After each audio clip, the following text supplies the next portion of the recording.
Welcome to our Bible study on Romans. We are officially in week number 10 of our study. And as always, if this is your first time here, make sure that you go back and watch other ones after you watch this one, because just like the book of Romans, each one of these studies is designed with the assumption that you've probably watched what came before. The book of Romans is one big, long thought. It's a big, long argument that Paul is making. And so as we study it, it's important that we always make sure we keep that in mind. So this whole study is in a playlist on our YouTube channel. Start at the beginning, just work your way through, and hopefully your understanding of the book of Romans will grow. That we talked in week 1 about how our mission here is, whether you've read the book of Romans 100 times or you've never read it before, or you tried to read it and got confused, that Romans is like a map, right? And if you look at really old maps, well, they're not very clear and they're kind of wrong, right? Every time you read it, every time you study it, that map becomes more accurate and a little bit clearer. And just like the real world, even if you did have a mastery of the book of Romans at one point, just like coastlines change and rivers change and borders change, your life changes. And so what Romans meant to you last time may be different now. So that's my prayer for this study. That's my prayer for everything that we do here, is to help us grow closer in our journey as disciples of Jesus. So that being said, let's jump into it. So the last section we looked at, Paul was discussing how the Jews, covenant Israel of his day and all the way back, like those who are officially covenant people Israel, not to be confused with modern day nation of Israel, although there is some overlap, study for a different time, that they weren't at an advantage, right? Paul is in the midst of a discussion about Judgment Day. He explained several sections ago that the Greeks, the Gentiles, the pagans, they didn't really have a concept of a Judgment Day because their gods were fickle and cruel and basically just acted like bratty humans, right? Like there was no chance of a fair trial there. They didn't believe in that. They just believed when they died, they were going to some afterlife, or unless you're Plato, and then you go to reality, and this is like, that's a whole other study. But the point here is that the Gentiles, the pagans, they didn't have a frame of reference for Judgment Day. And so now that they've been made aware that, hey, there is going to be a day when the God of the universe that you now believe in is going to judge you and determine whether you go to the good place or the bad place, they're curious if they have a fair shot, because the Jews have the law, the Jews have the prophets, the Jews have all the advantages. They've been the people of God for their entire existence. Like, do the Gentiles even have a chance? And Paul's argument in this last section that we looked at was that no, they don't have an advantage. They were given a job to do. The reason they have the law, they have the prophets, was to share it with the whole world, and they failed to do it.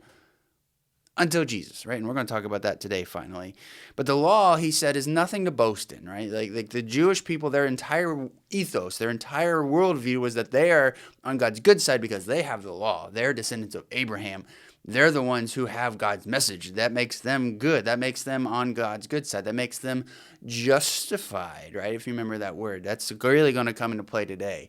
That the legal use of the word justify in Paul's day was what a judge did at the end of a trial. He stood up and justified. He would point at the party accused and say, you either win or lose. You are justified or you're not justified. And so Paul is saying that the law doesn't give you an advantage in the trial. And so the Jews, because they have the law, it doesn't actually save them. It doesn't actually do anything other than expose their sin. We talked last week about how it's like trying to appeal to a cop who caught you breaking a law, why it was okay for you to break the law, that the cop should be the one that lets you out. Like, no, like the cop's going to be the one that doles out the punishment. All it does is expose the law, expose the crime you've committed. And so we finished last week with verse 20 of chapter 3. It says, no mere mortal, you see, can be declared to be in the right before God on the basis of works of the law. What you get through the law is the knowledge of sin. And so what Paul is building towards here is something that's just, it's the best news. It's the gospel news. So let's go ahead and read today's section, and we'll spell out what this means for us. So starting in verse 21, we're only going to go to verse 24. But now, quite apart from the law, though the law and the prophets bore witness to it, God's covenant justice has been displayed. God's covenant justice comes into operation through the faithfulness of Jesus the Messiah for the benefit of all who have faith. For there is no distinction. All sinned and fell short of God's glory. And by God's grace, they are freely declared to be in the right, to be members of the covenant through the redemption which is found in Messiah Jesus. Think about your favorite movies. Think about your favorite TV shows. I have several favorites that I like. And and there's a common theme that goes throughout most really, really popular ones.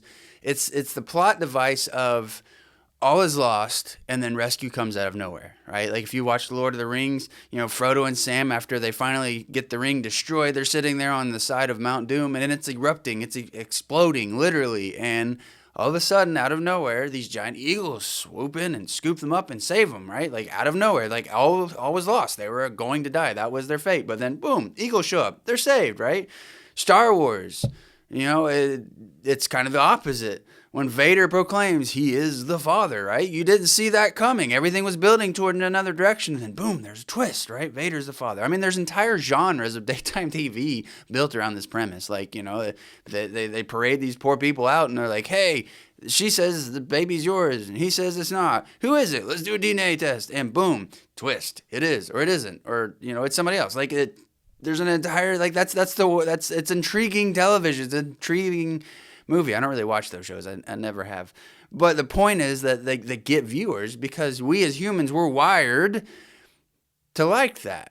We're wired for the twist. We're wired for when things come out of nowhere.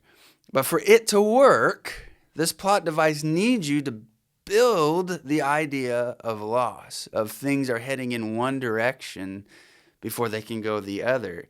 You have to believe by the point of it happening that there is real danger, that there is real loss, that things are really going in that direction. In The Lord of the Rings, that moment with the eagles happens at the very end. There's actually several moments that could fit this plot device throughout the story, but especially at the end, like they've built up this real sense of danger. They faced all these trials. They've finally got there. They finally did it, and they keep using the foreshadowing of, hey, this is a one direction journey, right? Like that's the way the Tolkien writes the stories. He's implying that once they do this mission of destroying the Ring of Power, that there's no going home.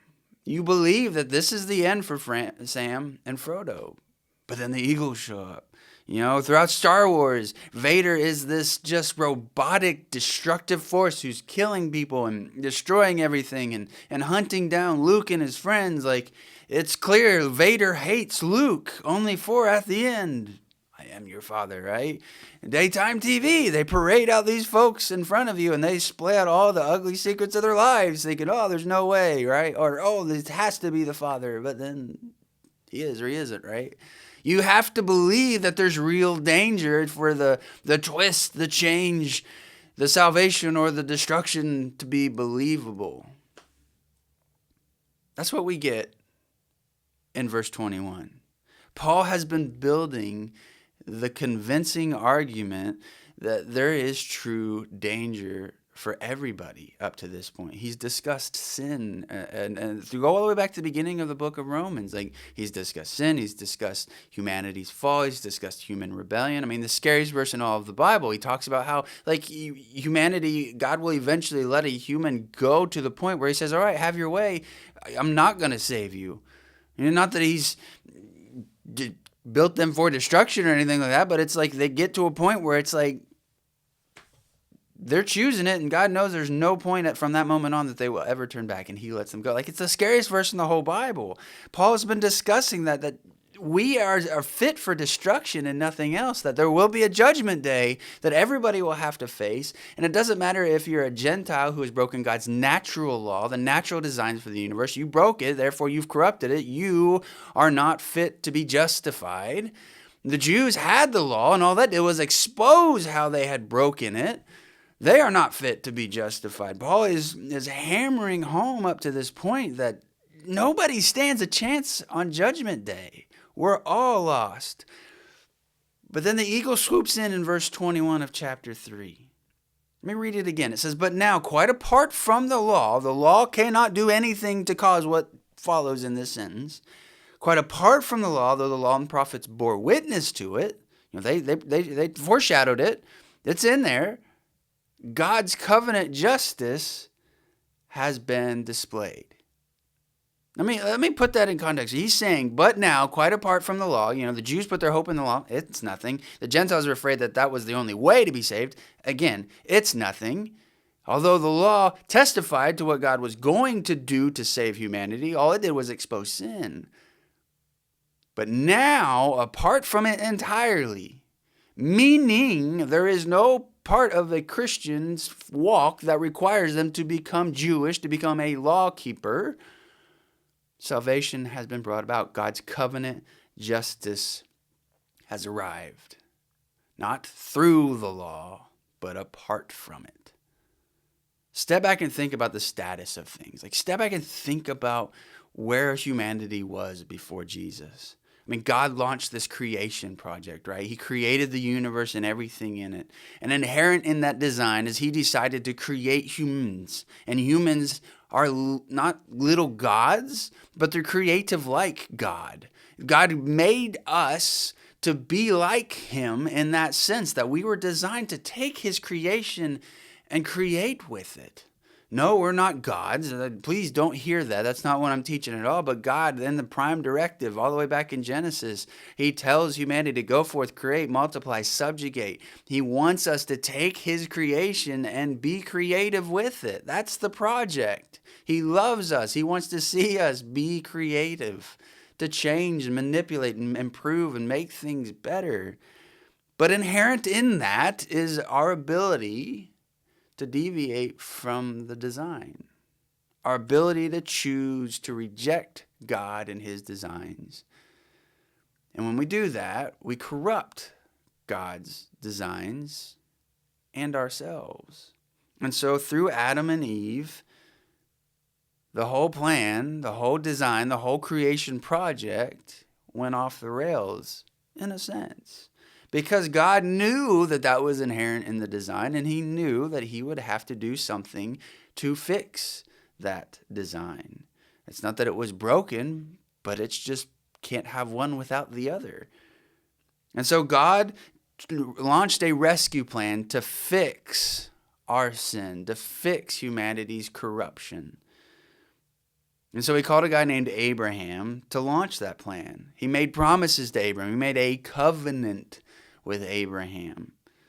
And it's here, through Abraham and his descendants, that humanity split into two branches.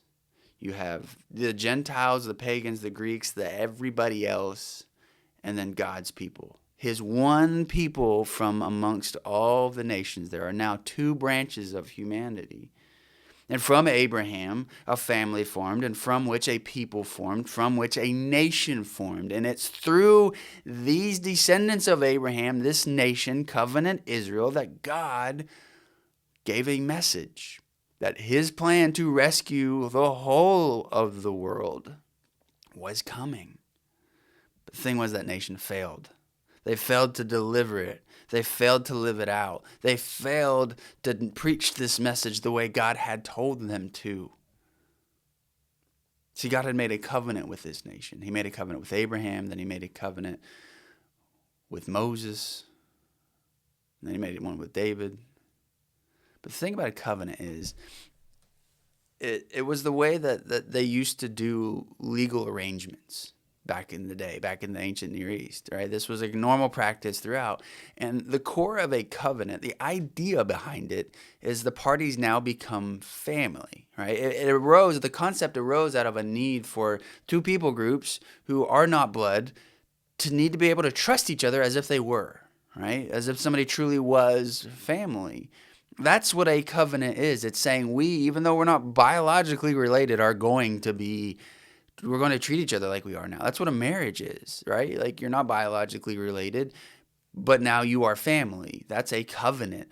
God entered into covenant agreements with Israel, with Abraham. And the thing is, if you go back and you read these accounts in Genesis, you find that they look kind of odd when you know what a covenant's supposed to look like. Like, there's two kinds of covenants out there. There's a parity covenant, and then there's a suzerain vassal covenant. And we don't use the word suzerain and vassal very much anymore. But basically, a suzerain vassal means that one person is dominant in the relationship and the other person is subservient. Right? Parity, they're on equal footing, right? That makes sense, right? A marriage is a parity covenant.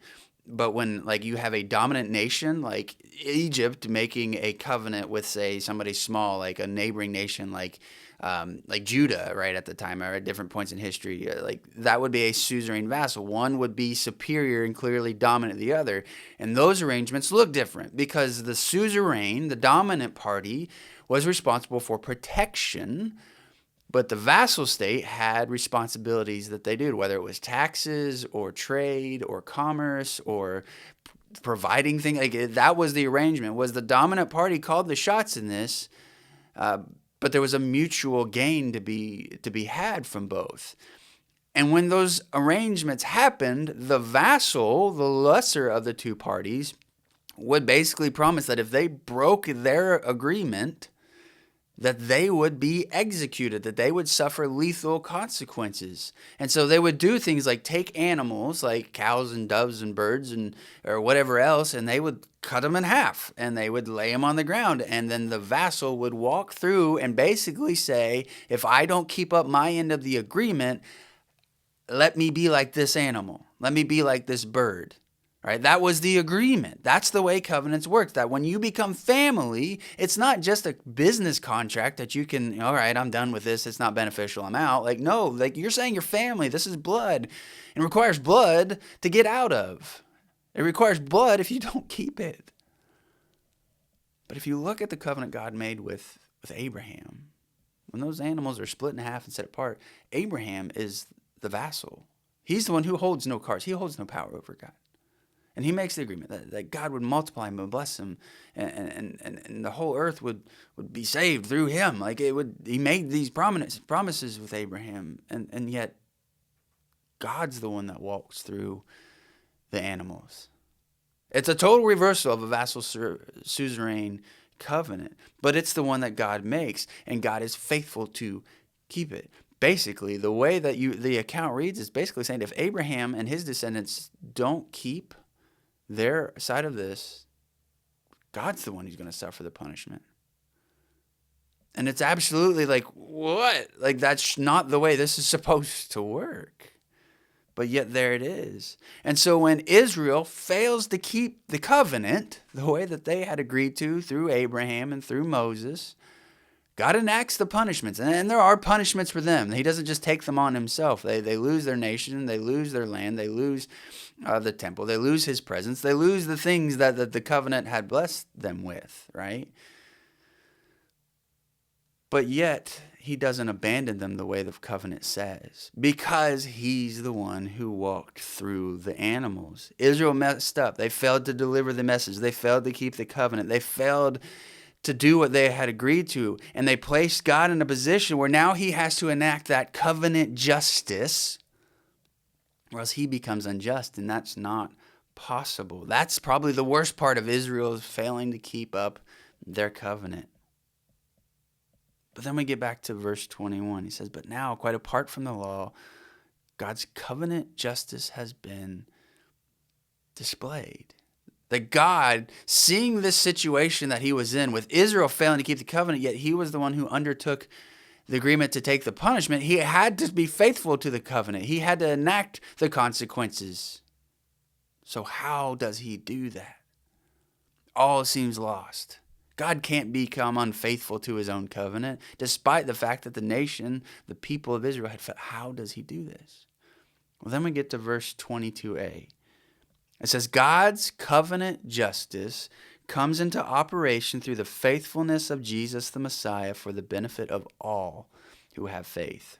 Now, in order to understand this, we need to magnify in on these words and these phrases and kind of do some compare and contrast with the way English translations have used these words. Because while the normal translation, and probably the one you're reading at home, I'm reading from the New Testament for Everyone, the normal translations, ESV, KJV, NLT, all those, they translate this very differently than I think the Greek is supposed to be here.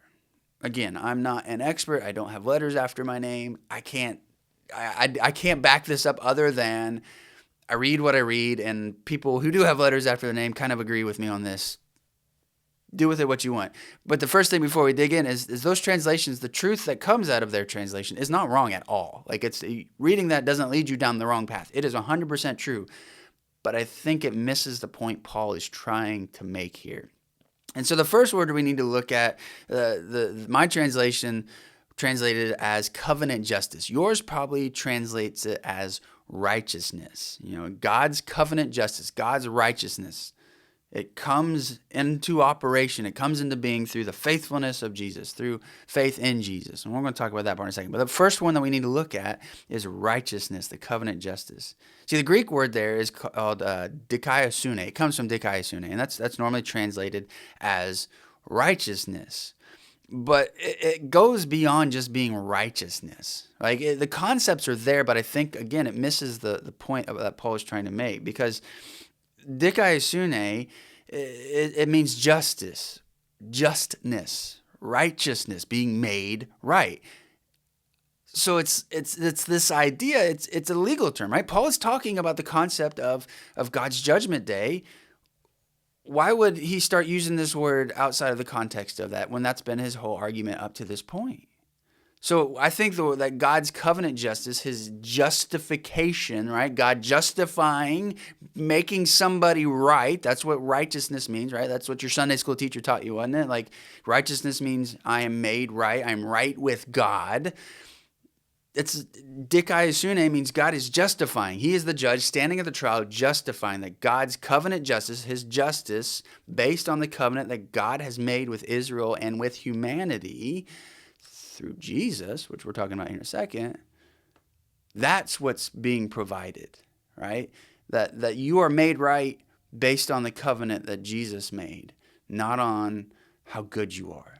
And that's the problem with translating this word righteousness, is people read that and they think it means that they're a good person, that God makes you good through faith in Jesus, when that's not it at all. It's the judge standing up and saying, according to the law, the covenant, you're made right. You are justified. And so that's the first word we have to understand, that what God is doing through Jesus is he is justifying us on Judgment Day. He is making us right based on the covenant that Jesus brought forth. It is God's approval. And so God, his righteousness, his covenant justice is made through what? Now here we need to look at what the Greek words are, because in order to translate this the way normal ones do, you have to kind of imply some things, right? So the actual Greek phrase is dia pisteos Jesus Christo. Some of those words you might recognize. Dia meaning through, pisteos coming from pisteo, which is faith, pistis, Jesu, Jesus, Christou, Christ, right? Again, Greek works very different from English. But so you have dia pisteos Jesu Christos, through faith, Jesus Christ. That's all the words that are there in the original language. Through faith, Jesus Christ. That's it. There's no through faith in Jesus Christ. There's none of that. It's through faith, Jesus Christ. And the thing is, Greek has those prepositions and those connecting words if it wanted it to be through faith in Jesus Christ. But I think if Paul wanted that in there, he would have put it in there.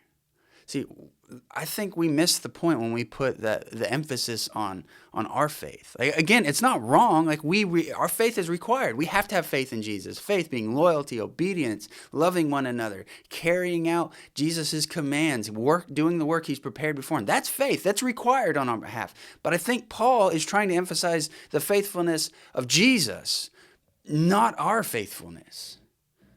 Because this is the great rescue. This is the great plot twist. This is the moment when all hope is lost, when nobody can stand justified on Judgment Day, yet all of a sudden, somehow we're saved. And it's not because of our faith.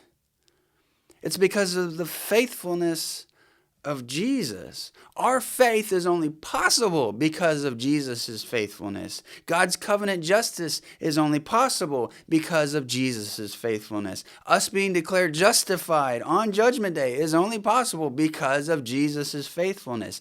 And when you emphasize the faithfulness of Jesus in your life, your faith becomes a response, not the whole point. And it makes the rest of Paul's section that we're looking at today make way more sense.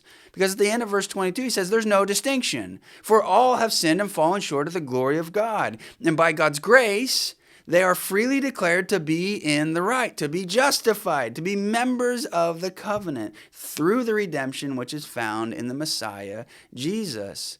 In our discussion of the ability to be justified on Judgment Day, no one can, of their own accord, be justified. There's nothing you can do. Your faith is simply the means you access what has been done for you. You are saved by grace. All the saving, all the being made right is already done for you.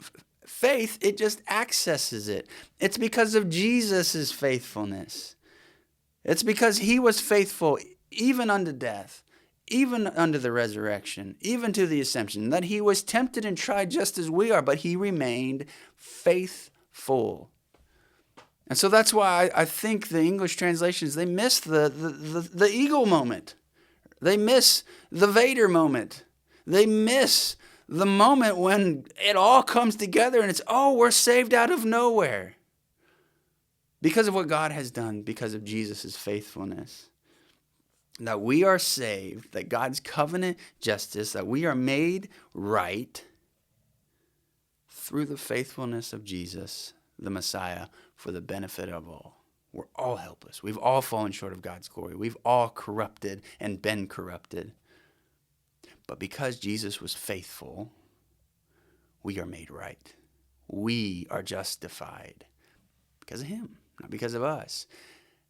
And when we emphasize the faithfulness of Jesus in our own lives instead of our faith, it takes away that burden of working for it that so easily creeps in, right?